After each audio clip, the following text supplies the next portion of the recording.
দিবে ইনশাআল্লাহ। মসজিদের ভিতরে কোরআন চর্চা সহ্য করেন না, এর জবাব অতীতে যারা এমনটা করেছিল তারা পেয়েছে, আপনারাও পাবেন। পোস্টার ছিঁড়ে ফেলতেছেন, বিলবোর্ড উদাও করে দিচ্ছেন, লাভ হবে না।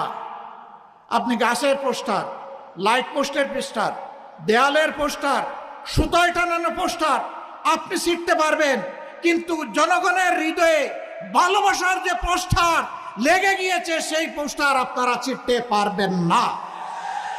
ফ্যাসিবাদ বিদায় নেয় নাই, ফ্যাসিবাদীদের একটা অংশ বিদায় নিয়েছে, কিন্তু ফ্যাসিবাদ বাংলাদেশে রয়ে গিয়েছে।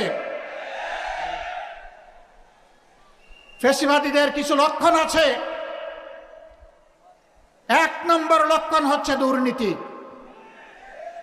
2 নম্বর লক্ষণ হচ্ছে চাঁদাবাজি, 3 নম্বর